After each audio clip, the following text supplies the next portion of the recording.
Declarado de interés cultural por el Ministerio de Cultura de la Presidencia de la Nación, el Ministerio de Cultura de la Ciudad de Buenos Aires y la Honorable Cámara de Diputados de la Nación. Auspician Cultura al Día.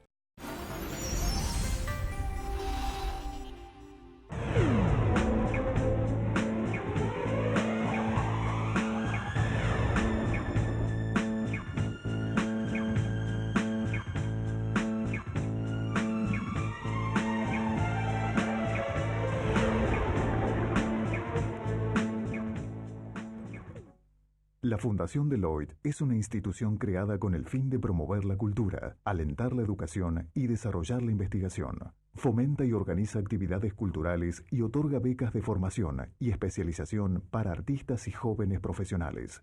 Con el compromiso de articular las necesidades del mercado y la comunidad, la Fundación Deloitte premia la creación, la investigación y promueve la cultura. Así, marca la diferencia con el profesionalismo que ha caracterizado a Deloitte desde hace 100 años. Crecer es brindar oportunidades. Crecer es motivar el desarrollo de la gente. Crecer es promover la cultura y el deporte. Queremos seguir creciendo junto a vos. Banco Ciudad. Te quiere ver crecer. 0822 20400. bancociudad.com.ar. Creces si vos creces también. Por eso hoy tenemos la tasa de financiación más baja en créditos de todos los bancos privados. Y así, ayudamos a las pymes y a miles de argentinos a concretar sus proyectos. Tenemos un montón de beneficios más pensados especialmente para vos. Conócelos todos en cualquiera de nuestras 251 filiales o en www.bancocreditcoop.coop. Banco Credit Coop Cooperativo.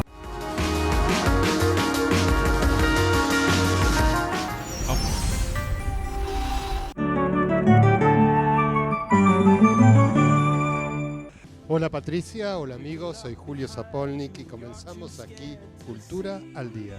Soy Patricia Almar y como todos los viernes a partir de las 0:30 estamos con este encuentro cultural entre ustedes y nosotros, aquí por Canal Metro. Y esta semana realmente con un programa muy especial. Estuvimos visitando el taller de Pájaro Gómez. Sí, realmente un placer poder ver su obra, poder conversar con él. Un artista reflexivo, un artista con humor, un artista cuyo pensamiento está basado en la vida. Y bueno, esa es la solidez que tiene la obra también.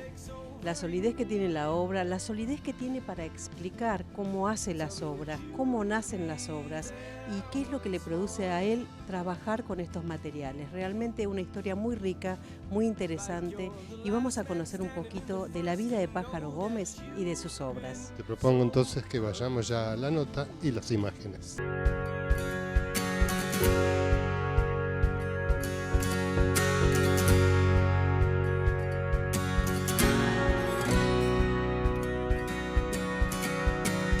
Cuando vos eras chiquito, ¿cómo comenzaste a darte cuenta de que te gustaba realmente la escultura, que te gustaba hacer todo temas escenográficos, que fuiste escenógrafo? ¿Cómo comenzaste ese camino? Cuando yo tenía 5 años, por una cosa de la vida, mi mamá me tuvo que poner pupilo, porque mi papá no estaba, me cuidaba mi abuelita cayó enferma, y mi mamá trabajaba, entonces voy a un instituto. Y cuando entraba a pupilo, las monjas le dijeron, por 2 meses no tiene que ver a la nena, así se acostumbra. Yo tenía 5 años y lo que yo soñaba era escaparme de ese lugar, ir a mi casa. Pero en el instituto había un lugar que había unas mesas chiquititas y dibujábamos y hacíamos con algodoncito una ovejita. Y ese era mi escapatorio. Cuando yo entraba en ese lugar, me escapaba. Y después pensaba, ¿cómo hacer un perro? ¿Cómo hacer eso? Entonces, eso me despertó algo que yo no sabía ni que entendía, pero lo que yo comprendía de que eso me correspondía, que me sentía maravillosamente bien.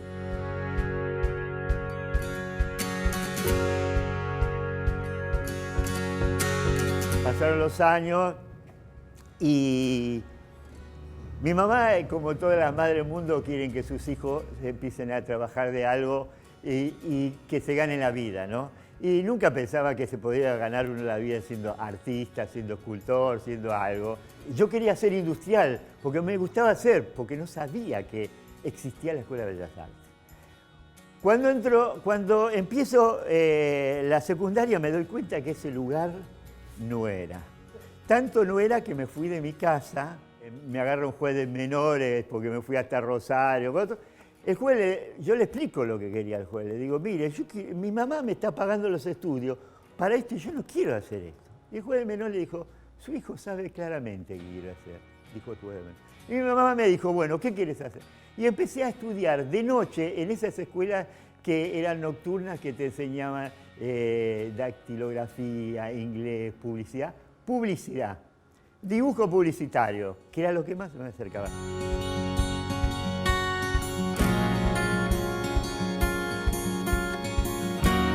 Entro a trabajar en una agencia de publicidad y estaba al lado de el director de arte, era Daniel Trobo. Daniel, yo me llegaba de repartir en la televisión, en los diarios que iba a llevar los anuncios de publicidad y me paraba en la mesa de dibujo y le hablaba. Y me dice, Daniel Trobo me dice, pibe, ¿por qué no vas a la Escuela de Bellas Artes a estudiar? ¿Dónde está? Y a los 18 años me inscribo en la Manuel Belgrano de ahí de la calle Cerrito. Y yo ese momento me fascinaba lo que era la pintura, pero no sabía lo que era el dibujo y la escultura. Era la pintura, un poco el dibujo, pero era la pintura. Ahora, cuando yo pintaba, que hice el primer año y todo, la pintura me angustiaba. Y lo que me gustó, pero no entendía nada, la escultura. Yo me sentía en la escultura, me sentía cómodo, pero no sabía cómo hacer las cosas. Y ahí fue como descubro en la Escuela de Bellas Artes, con un maestro extraordinario, Antonio Pujía, la escultura.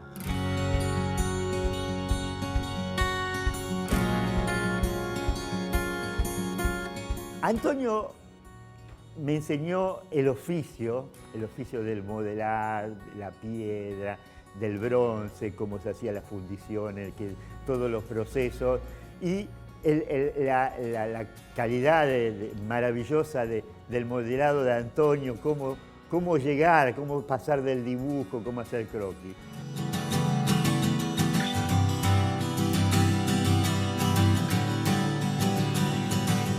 Pájaro. ¿Por qué te ponen pájaro? Vamos a decir, me pusieron pájaro porque cuando yo trabajaba en teatro, yo trabajaba en esta situación. O sea, cuando se modelan grandes cosas, uno modela sobre el suelo. Antonio nos había llevado ahí a la escuela al Teatro Colón, modelábamos todo en barro, después venían cartapesta, hacían la cartapesta. Y trabajaba en esta situación. Y yo cuando pongo las cosas, me pongo en estas situaciones. Para mí es muy cómoda como soy muy delgado, es muy cómoda esta situación. Y un compañero de Bellas Artes, entonces me dijo, en ese momento había aparecido la película Pajarito Gómez. Y entonces dije, uy, el pájaro Gómez, pájaro Gómez. Cuando yo volví en el año 87, todos empezaron a decir, volvió el pájaro. Y yo dije, voy a filmar Pájaro Gómez. Y ahí entonces empecé a filmar Pájaro Gómez. Y ahora me preguntan, ¿cómo te llamas? Digo, Pájaro. And if we saw a boat afloat, we took the mast so fast.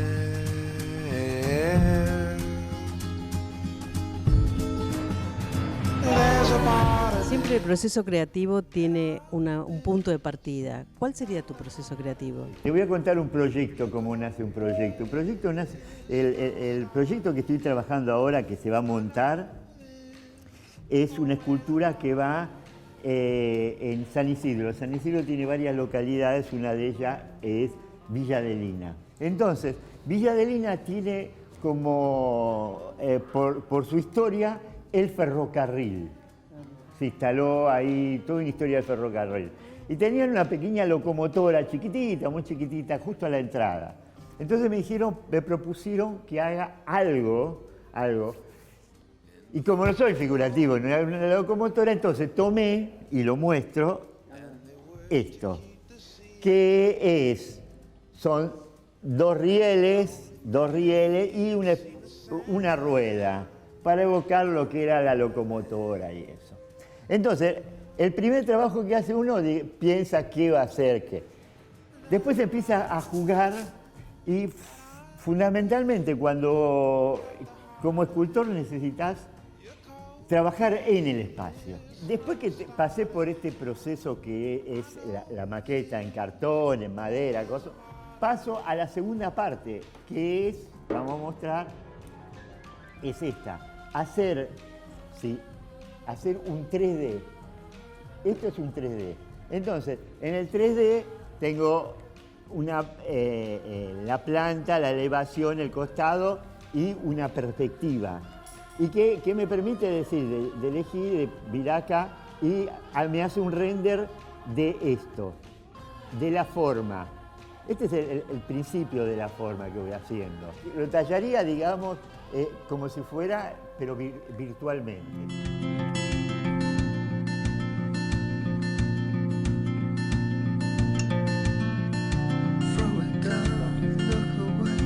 ¿Cómo es trabajar solo en estructuras tan grandes?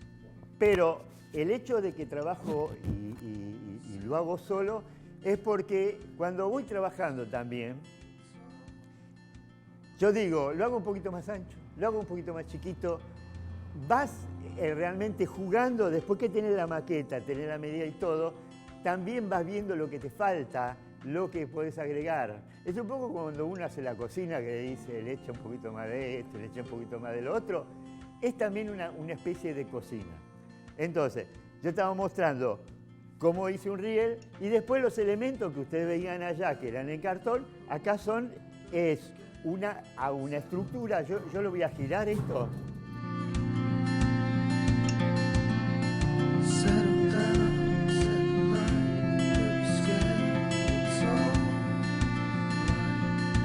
En este caso levanté los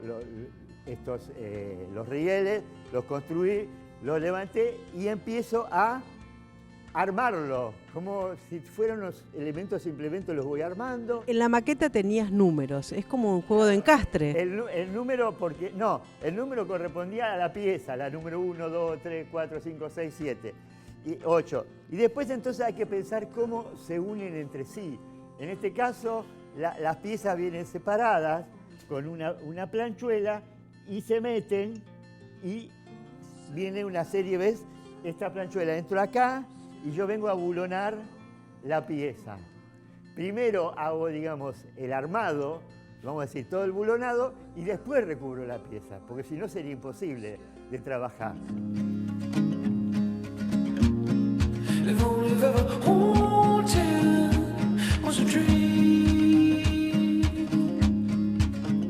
¿A partir de qué momento empezaste a diferenciar espacio de vacío? Ah, bueno, esa es una pregunta clave. ¿Por qué? Porque generalmente los críticos hablan de los plenos y los vacíos, y hablan como vacío. El vacío, el único vacío que existe es para ser asado. Ese es el único vacío que existe. Claro, porque la realidad, el vacío no existe. Entre nosotros ¿qué hay? ¿Puedo decir hay un vacío? No, hay un espacio. Hay un espacio. Y ese espacio está compuesto ¿de qué? De una materia, que es el oxígeno realmente, que respiramos y si no la tenemos nos morimos. Entonces el vacío en tal no existe. Lo que yo voy a hacer y lo que Marino me muestra y que me abre la cabeza es esto, que si yo tengo estos dos elementos, no tengo dos elementos, tengo un tercero, que es este que está en el medio. Por eso cuando yo voy, por ejemplo, a un lugar donde hay dos enormes edificios, me paro en el medio y tengo una corriente de aire que me vuelo. O sea que la masa de ese espacio se está desplazando. Entonces, por eso muestro ahora este pequeño trabajo que es una escultura, vamos a decirle que es una escultura, donde vengo a dibujar y se encuentran una serie de espacios interiores que conforman un volumen, porque depende como yo me voy desplazando alrededor de la escultura, esa forma va evolucionando mucho más que la forma definida que es la materia. Y entonces cuando vos trasladás todo esto a una pieza que es enorme, que está en el espacio, que está abierto, ¿cómo conjugás todo esto para que tenga un sentido estético? Que uno juega, ese juego que hace con la materia, con el espacio, con la línea, con el color, en el caso de pintura, ese juego que uno hace con la palabra, en el caso de un poeta, de una obra de teatro y todo, ese juego es lo que uno mete de uno. Por eso vos llegas a identificar, decís, esta obra es de tal, porque él va a meter dentro de esa obra todos sus deseos, toda su fantasía dentro de ese trabajo.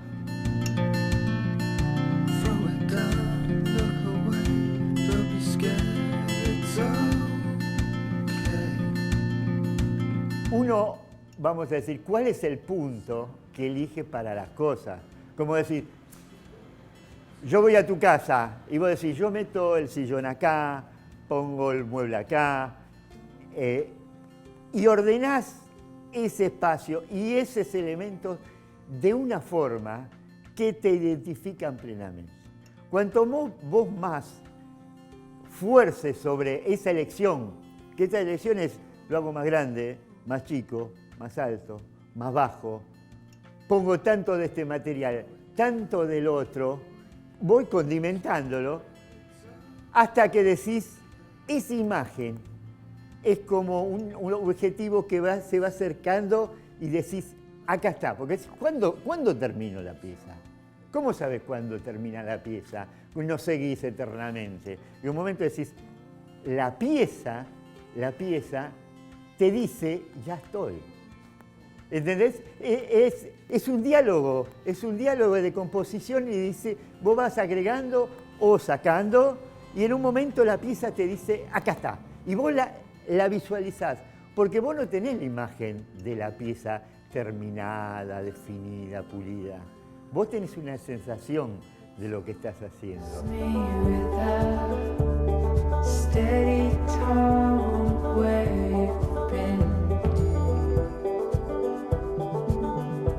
¿Por qué hay zonas, hay partes que aluden a la perfección? El pulido es perfecto, no tiene rasgos de algo humano, es como si lo hubiera dejado así la máquina. Pero después voy a la madera, que me identifico porque es un material cálido, pero empiezo a ver que sus vetas son como cicatrices. Entonces ahí también algo me querés decir.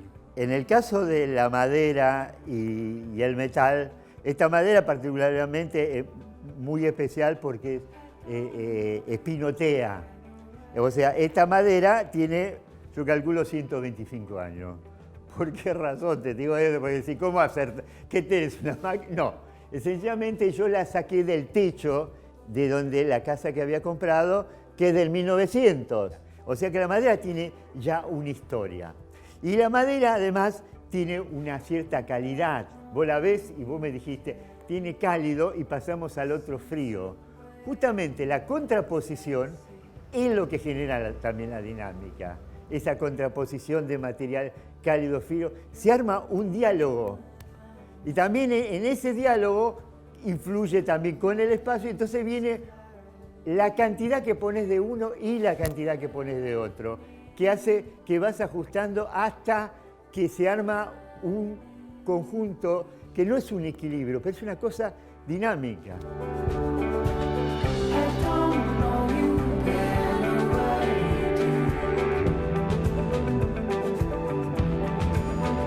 Pero siempre me llama la atención que está apoyado sobre algo liviano. Me puedo remitir a una cosa aerodinámica.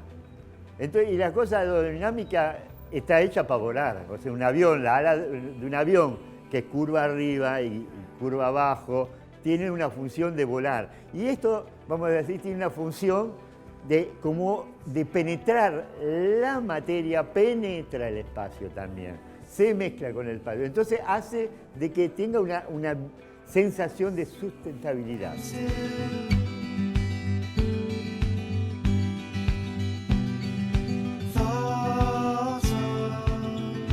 Y yo voy a mostrar así. Yo primero, de un dibujo, del dibujo que hago, si no hago un dibujo y separo las partes que va a ser en metal, las partes que va a ser en madera. Y hoy me acordaba que mi mamá hacía lo mismo, pero hacía costura. Entonces hago el molde.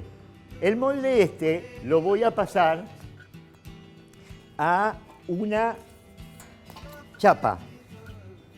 A una chapa. O sea que acá tengo otro.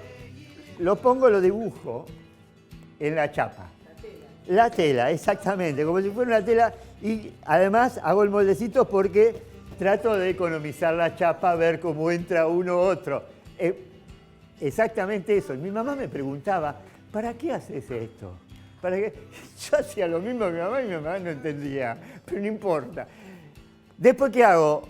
Cuando corté los elementos esto en chapa, los elementos en chapa, esta la chapa, voy a soldarlos. Voy a soldarlo con la máquina es una máquina MIG, sueldo y después amolo.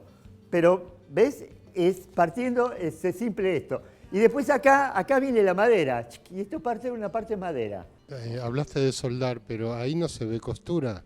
Claro, porque después de soldarlo, pasa por una moladora que tiene un grano grueso, una moladora que tiene, este es el disco de corte, son estos los discos de corte, unos discos de corte de 1,6 milímetros que nos permite cortar la chapa. Después voy con un disco, ya con un disco de desbaste, voy a sacar el borde que me va quedando y después tengo diferentes discos que va cambiando los granos que permiten hacer desaparecer lo que es la soldadura. Al final tengo este otro que es como una Scotch Brite gigante, sí, como un Scotch Brite que, vamos a decir, es esto pegado y después le paso esto cuando está terminado, que es como un Scotch Brite, que hace que la superficie quede pulida, pero si vos lo mirás, acá adentro se ve muy poco, pero tiene puntitos, cositas que voy haciendo, o rayitas que voy haciendo desaparecer.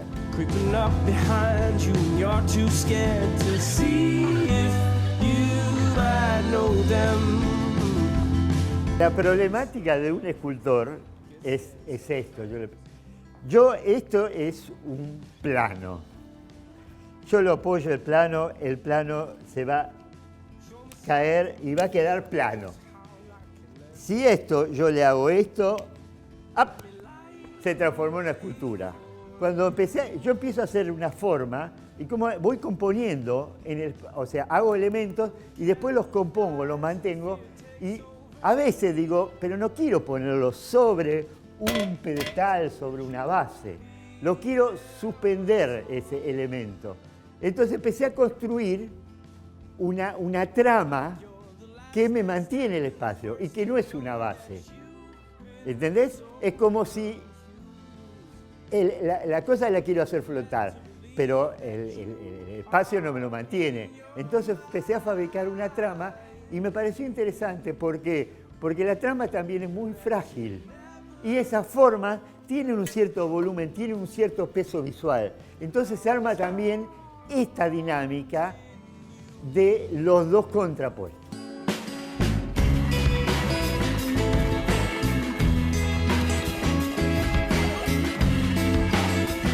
Y me gustaría que puedas hacer una reflexión entre el pájaro Gómez que voló hacia Francia, que vivió en Europa, que volvió, y el pájaro Gómez actual. Con los años yo creo que uno más transita cuando uno puede integrar todos los universos que ha recorrido, entonces se forma la persona. Yo me di cuenta de eso también trabajando y eso, porque yo aprendí, me encantaba lo que era la escultura, pero no trabajaba profesionalmente. Tuve 22 años trabajando en escenografía. Y después cuando un buen día un amigo mío de la Escuela de Bellas Artes que estaba exponiendo, y esta es interesante, dice, él estaba exponiendo, yo estaba haciendo escenografía y le digo, pero ¿cómo estás? Qué bárbaro que estás exponiendo, ¿cómo haces? Porque una vez fui a lo de un pintor y el pintor me dijo, ¿pero qué haces? Y yo toco el saxo, pinto, casa, transporto la obra tuya, como vos verás. Dice, ¿por qué no pintás? Dice, porque no puedo vivir. Dice, no podés vivir porque no trabajás 10 horas todos los días en lo mismo profesionalmente. Eso es un profesional. Yo creo que la historia de todas las personas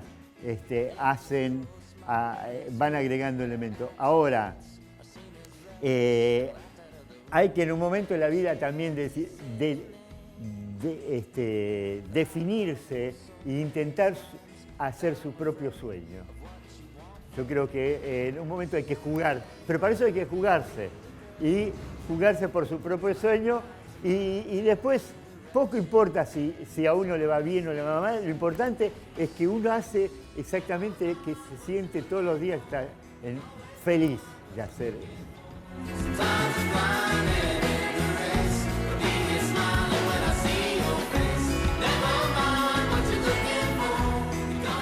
Hoy sí que podemos decir que llegamos al final de un programa muy, pero muy especial. Muy especial porque, como estuvieron escuchando y viendo, visitamos el taller de este gran artista Pájaro Gómez, un artista que nos hace quedar muy bien acá cuando expone, pero también internacionalmente.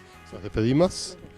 Si desean comunicarse con nosotros, nuestra dirección de email es culturaldia@fivertel.com.ar. Nuestro teléfono fax es el 4866-2786. También tienen la suerte de poder ver todos nuestros programas por internet, www.culturaldia.com.ar. Y como saben, ustedes entran a la página, van a donde dice TV, por supuesto miran la página, se enteran un poquito de nosotros y van a donde dice TV, cliquean el programa que ustedes quieren ver y van a disfrutar de la cultura y de muchos hechos culturales donde nosotros estuvimos presentes y lo hemos hecho para ustedes. Y para finalizar, vamos a decirle gracias, Pájaro, disfrutamos mucho hacer este programa con vos. Hasta nuestro próximo programa. Que tengan una excelente semana. Chau, chau.